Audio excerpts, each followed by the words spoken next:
My son-in-law looked me dead in the eyes and said, "You're an embarrassment to this family. We don't want you here anymore. Pack your things and get out of our house." What he didn't know was that the company he'd been bragging about joining as a senior partner, the one he said would make him a millionaire, I was the silent investor who owned 40% of it. So I simply said, "All right," picked up my jacket and walked out the front door without looking back. 3 days later, I signed the paperwork to withdraw my investments entirely. 2 weeks after that, I was sitting on the back porch of a rented cottage in Asheville, North Carolina, watching the Blue Ridge Mountains turn gold in the October sunset, feeling more at peace than I had in 15 years. Follow my story to the end and drop the city you're watching from in the comments. I want to see how far this reaches. My name is Robert, and I'm 62 years old. I spent 35 years building a small but profitable manufacturing supply company in Columbus, Ohio. Nothing glamorous. Industrial fasteners, hardware components, parts for mid-size factories across the Midwest. It wasn't the kind of business people talked about at dinner parties, but it was mine, and it worked. I sold it 4 years ago for a number that surprised even me. $4.8 million after taxes and fees. I didn't tell my daughter. I didn't tell my son-in-law. I didn't tell anyone except my accountant and my attorney, because I had watched enough families fall apart over money to know that the worst thing you can do is hand someone a reason to start calculating your worth. After the sale, I continued living in the same house I'd owned for 22 years, a 3-bedroom colonial in a quiet suburb of Columbus. I drove the same truck. I kept my routine. I helped my daughter, Angela, and her husband, Derek, whenever they needed it, which was often. Derek had married Angela 7 years ago. I won't pretend I had a bad feeling about him from the start, because that wouldn't be honest. In the beginning, he was charming, ambitious, the kind of man who fills a room with confidence. He worked in corporate consulting, wore the right clothes, said the right things. Angela was in love, and she was happy, and for a long time that was enough for me. But over the years, something shifted. Derek's confidence curdled into arrogance. He started making small comments at family dinners. Nothing you could directly call out, just enough to sting. He'd talk about people who never amounted to anything and glance at me while he said it. He'd mention his colleagues buying vacation homes in Florida and then sigh about how some people just don't plan ahead. Angela would change the subject. I would let it pass. I told myself it was a personality quirk. I told myself I was being too sensitive. I kept showing up every Sunday for dinner, kept helping when the gutters needed cleaning or the car needed an oil change, kept babysitting my granddaughter, Lily, who was 6 years old and the best thing in my world. The night everything broke open, I had driven over to help Derek hang a set of shelving units in his home office. He'd asked me specifically, texted me on a Wednesday, said he needed an extra set of hands on Saturday morning. I showed up at 9 with my tools, as reliable as I'd always been. His office was already a mess of half-open boxes and cables, and Derek was on a phone call when I arrived. I started laying out the hardware and reading through the mounting instructions while I waited. The call went on for 20 minutes. I could hear him pacing the hallway, talking loudly about a new partnership deal, something about a private equity group out of Chicago that was going to transform his consulting practice into a full firm. When he finally came in, he barely looked at me. I held up the instruction sheet and asked about the wall anchors, whether he wanted me to use the drywall type or if there were studs behind the paint. He snapped at me to just figure it out, that he was thinking. I went back to work. 20 minutes later, I misjudged a stud location by about an inch. The anchor hit a soft patch, and the first shelf mount pulled away from the wall when I tested it.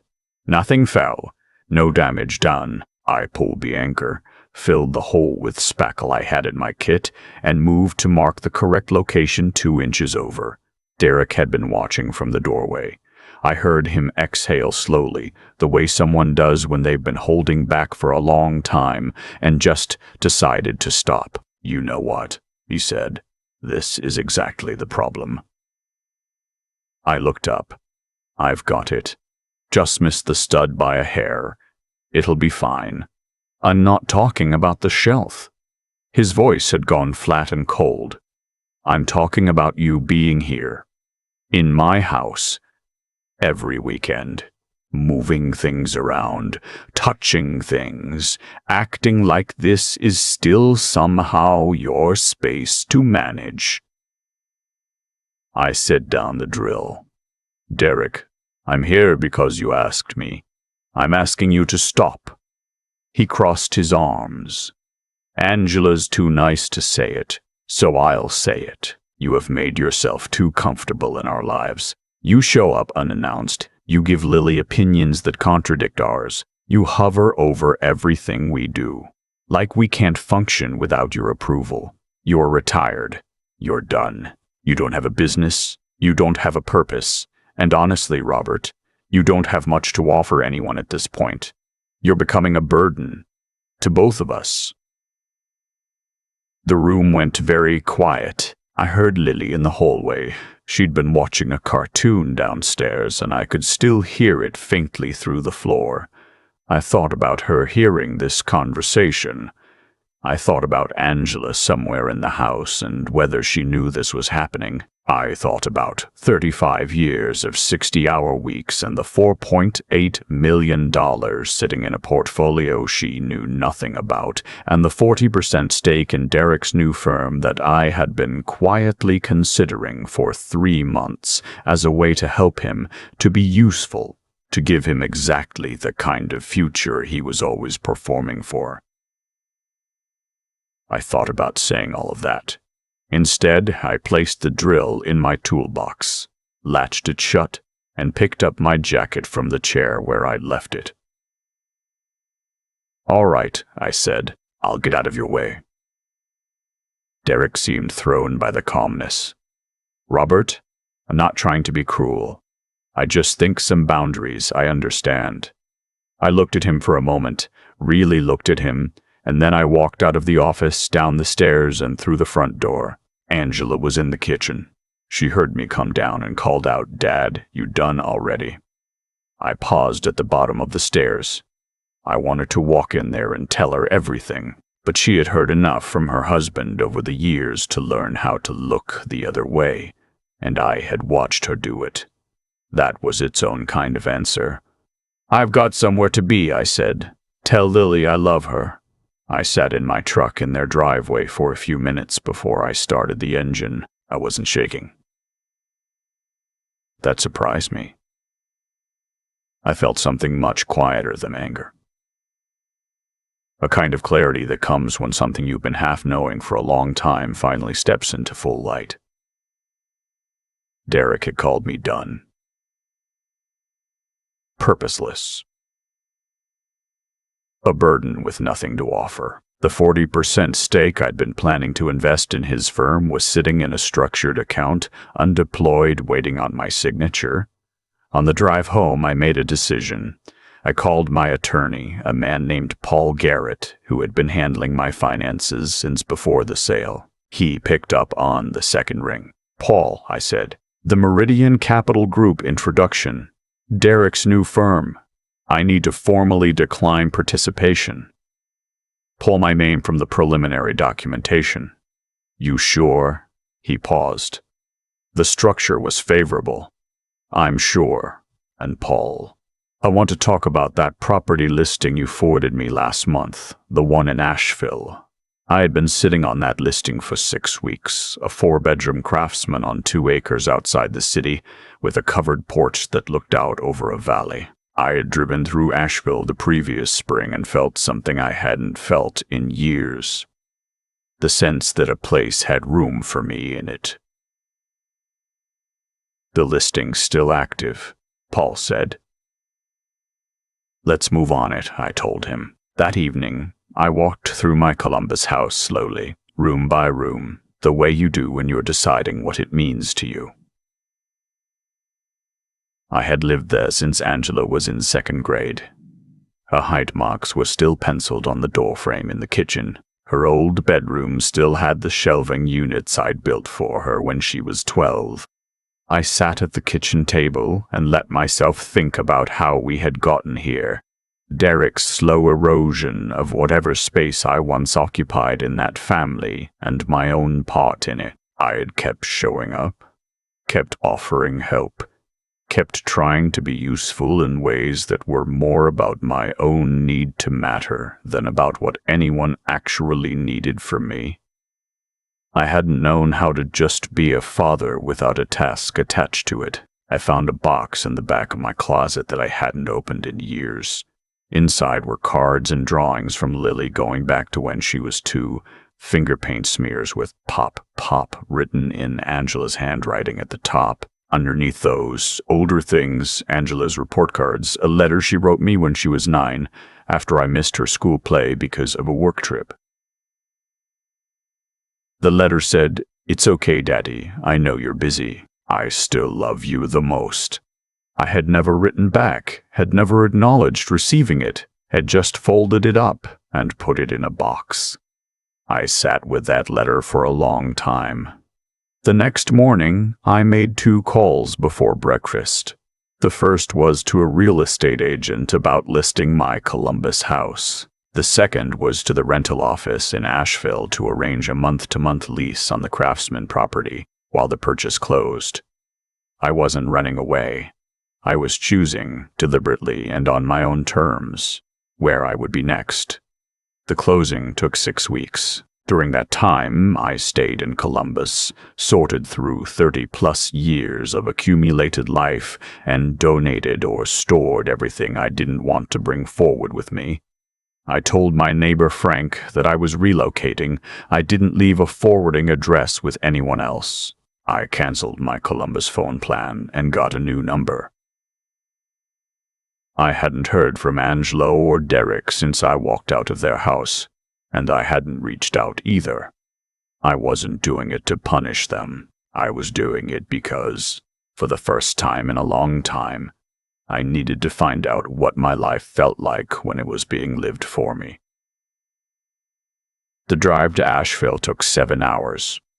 I made it in one day, stopping once for gas and a bad cup of coffee somewhere in West Virginia. When I pulled up to the Craftsman house in the early evening, the valley below the porch was filling up with the kind of light you only see in the mountains around dusk, slow and amber and absolute.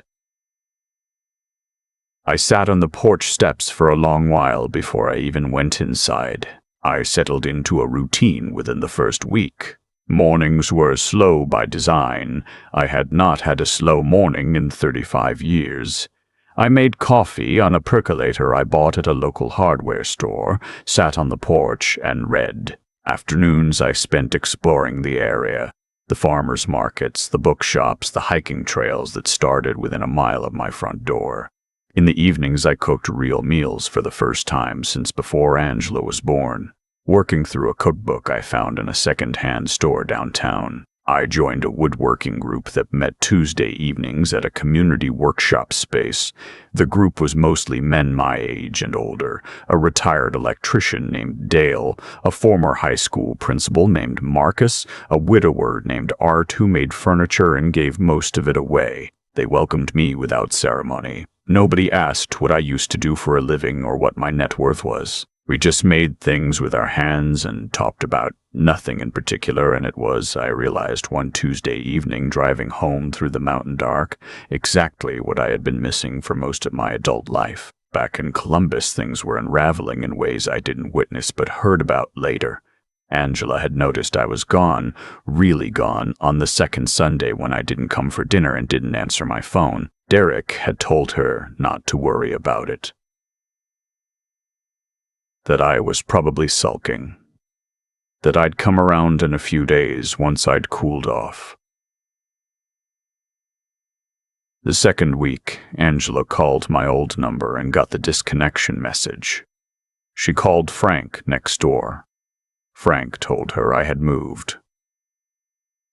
"Moved where?" she asked him. He didn't say, Frank told her. Angela went to my house with the key I'd given her years ago for emergencies.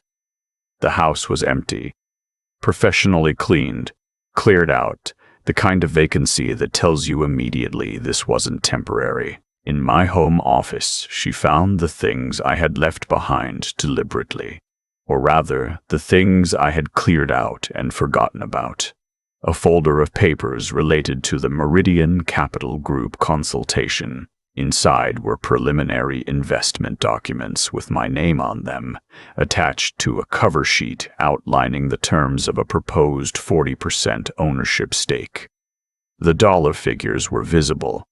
Angela stood in my empty home office holding those documents for a long time. She knew Derek had been raising capital for his new firm. She had sat through enough dinner conversations about it to understand the broad outlines. What she had not known, what Derek had not told her, was that her father had been one of the prospective investors, that the man Derek had called purposeless and done and a burden had been, as recently as the week of that argument, considering putting serious money into the business Derek kept saying would change their lives. She called Derek from my empty house. "Did you know Dad was looking at investing in Meridian?" Her voice was flat. A pause. "Where did you find that?" "In his office. His empty office in the house he's moved out of without telling anyone where he went." Another pause. "Derek, what exactly did you say to him that Saturday?" Derek told her. He told her all of it, the tone he'd used, the words he'd chosen, the part about being done and having nothing to offer. He said it defensively, trying to frame it as a boundary he'd been justified in setting. Angela didn't say anything for a long moment. "He was going to invest in your firm," she said finally. "He was planning to help you, and you told him he was a burden. I didn't know about the money. That's exactly the point." Her voice broke slightly on the last word. "You didn't know. You didn't ask. You just decided." Angela started trying to find me that same afternoon. She called Paul Garrett's office. Paul had done legal work for the family before, and she had his number. Paul told her only what I had authorized him to say, that I was well, that I was not in any danger, and that I had chosen to relocate and would be in touch when I was ready. She tried my new phone number from old records and got nothing. She reached out to cousins and old family friends. Nobody knew where I was. I had been deliberate about that. What she didn't know, what neither of them knew, was that Frank next door had mentioned Asheville. He'd mentioned it in passing without thinking much of it, telling Angela something like, "He talked once about a place down in the mountains." It wasn't much, but it was enough for Angela to start with. 3 weeks after she found the empty house, she drove to Asheville alone. She didn't tell Derek she was going. She found a motel downtown and spent 2 days walking the city, which is not a large place, showing my photo to shopkeepers and restaurant owners with the particular determination of someone who has realized she may have waited too long. On the afternoon of her second day, she walked into the community workshop space where my woodworking group met. She arrived during a Tuesday session. Dale was at the lathe when she opened the door. She held up her phone, a photograph of me from a few years earlier, and asked if anyone recognized the man in it. Dale looked at the photo and looked back at her. "You Robert's daughter?" he asked. She said yes. "He's mentioned you," Dale said. He studied her for a moment. "He talks about his granddaughter mostly. Carries a picture in his wallet." He nodded slowly. "I'll tell him you came by. What he does with that is his business." Angela left her phone number with Dale and went back to her motel. She sat on the edge of the bed and cried. Not quietly, but the way you cry when you've held something in for too long and the container finally gives out. I got Dale's message that evening. He texted me. "Your daughter came by. Seemed like she meant it. Numbers on the bench." I sat with that for 2 days. On the third morning, I called her. She picked up before the first ring finished. Dad, Angela. She started to apologize immediately. Not the kind of apology that's actually an explanation, but a real one. The kind that stumbles over itself because there's too much to say and no clean way to organize it. I let her talk. I listened to all of it. The way she had watched Derek's behavior for years and told herself it was manageable. The way she had stopped inserting herself because the arguments weren't worth it. The way she had quietly been angrier at him for months and hadn't known what to do with it. She told me about standing in my empty office holding those investment documents and what that had felt like. When she finished, I said, "How's Lily?" She laughed, a wet, surprised sound. "She asks about you every day. Every single day, Dad. Tell her Pop's been learning to make a rocking chair." There was a long pause on the line. "Can I come see you?" Angela asked. "Give me a few days," I said. Then yes. I spent those few days thinking about what I actually wanted from whatever came next. I wasn't angry at Angela the way I might have been 6 weeks earlier. The time alone had done something to the anger. Not dissolved it exactly, but contextualized it. I could see my own part in how things had developed. I had spent years trying to make myself useful as a way of staying connected, and in doing so I had made it easy for someone like Derek to define my value entirely in terms of what I could do. When I stopped being visibly useful, there was nothing else in the frame. That was on both of us. Angela came the following Saturday. She drove down alone, arrived around noon, and stood at the end of my porch steps, looking up at me the way she used to look up at me when she was small. "Nice porch," she said. "Come see the valley at sundown," I told her. "You'll want to move here yourself." We spent the afternoon in the kitchen, and I cooked. A proper meal from scratch. The kind I never made when she was growing up, because I was always too busy or too tired. We talked while I cooked, and she sat at the table, and it was different from any conversation we'd had in years. Less managed, less careful, more like two people who were choosing to be honest with each other. "I should have said something," she told me at one point, "when he talked to you the way he did." For years, not just that day. I should have said something a long time ago. "You were protecting your marriage," I said. "I was protecting myself from conflict," she corrected. "That's different, and it cost you." I turned away from the stove for a moment. "It cost both of us," I said. "Time we should have had." We sat on the porch after dinner until it was fully dark, and I showed her where the church steeple was visible on the far ridge, lit up faintly, and where the deer came out of the tree line at dusk if you were quiet enough. She cried a little and apologized for it, and I told her there was nothing to apologize for. Before she left the next morning, she asked about Derek. I took my time answering. "I don't have anger toward him," I said finally. "But I need you to understand something. I'm not coming back to Columbus to be managed. I'm not going to show up on Sundays to earn my place at the table. If I have a relationship with you and with Lily, it has to be because you want me there, not because you feel like you owe me a visit. I do want you there. Then we build something new," I said, "from here, on those terms." She nodded. She hugged me at the car, held on longer than she has since she was maybe 12 years old. "What do I tell Derek?" she asked, pulling back. I thought about the Meridian documents. I thought about Paul Garrett's call, the withdrawal letter, the 40% stake that was no longer on the table. "That's between you and Derek," I said. "That's your marriage. You figure out what it is and what you want from it. But whatever you decide, I need you to decide it for yourself. Not for me, not for him, for you." She drove away around 9 in the morning. I watched her taillights until the road curved and took her out of sight. I went inside, made a second cup of coffee, and took it out to the porch.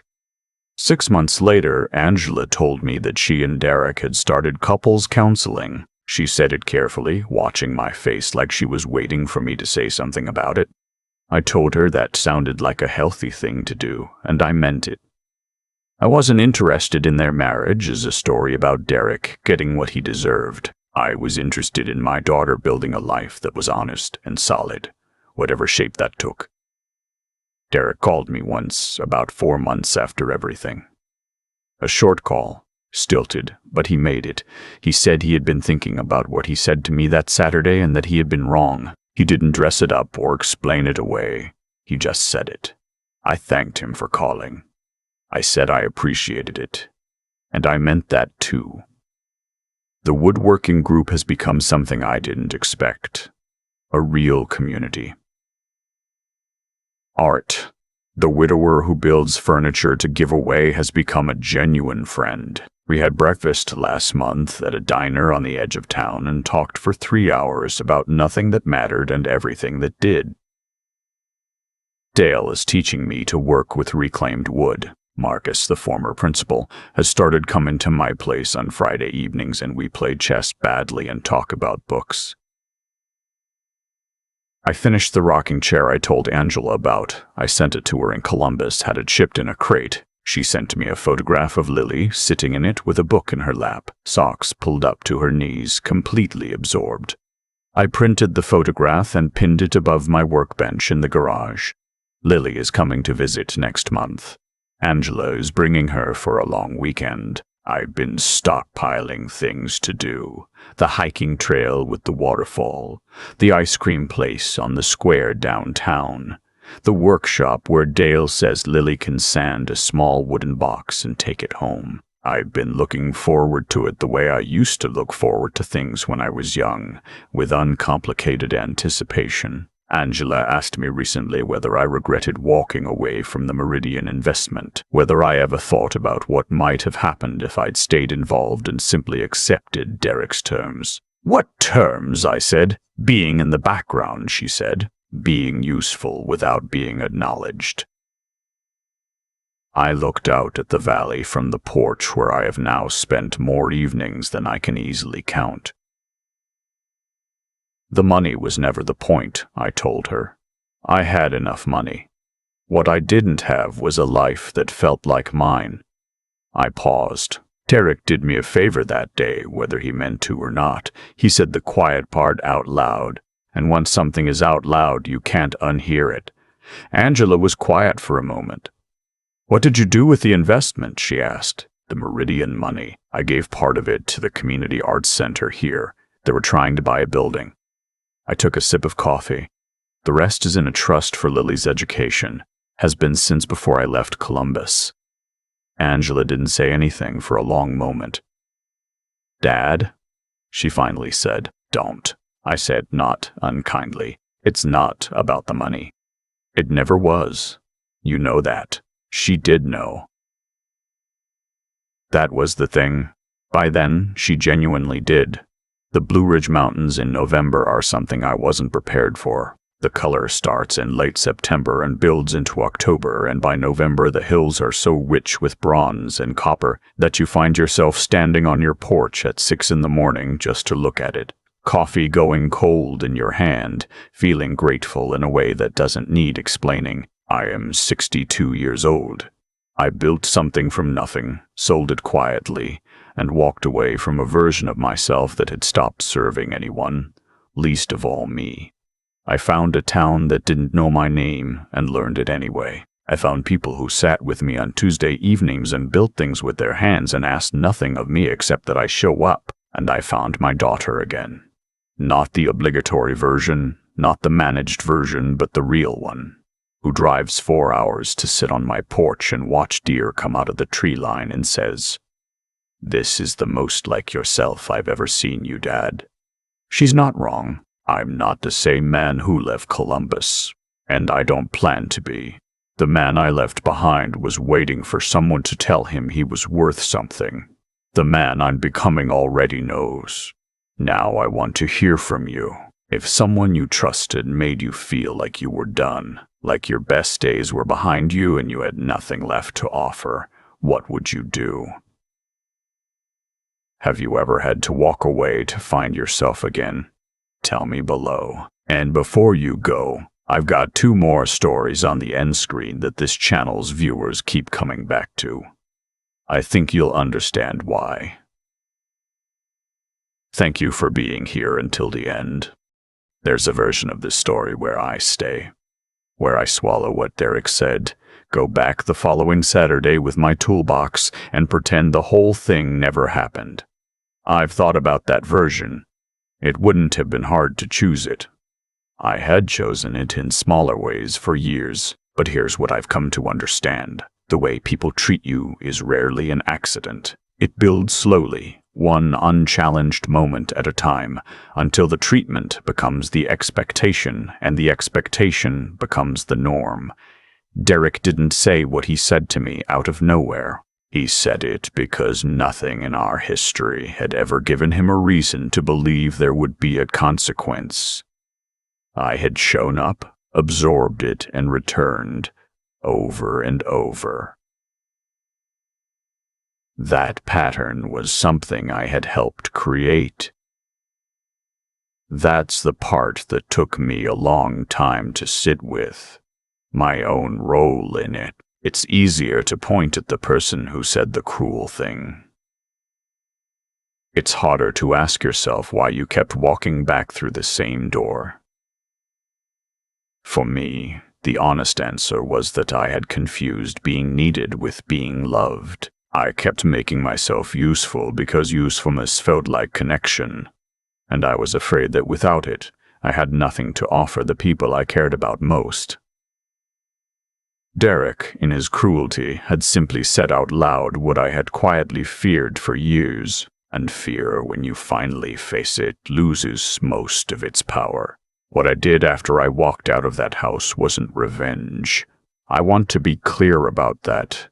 Withdrawing from the Meridian investment wasn't about punishing Derek. It was about finally acting in alignment with what I actually knew to be true, that I am not obligated to fund the future of someone who has told me plainly that I have no value. That's not bitterness, that's just logic. We teach people what we'll accept. The moment I stopped accepting it, everything changed. The harder work was with Angela. Because Angela wasn't Derek, she was someone I loved who had learned, over years of living in that house, to look away from things that were uncomfortable. That's a human thing, not a villainous one. But love without honesty isn't really love. It's just proximity.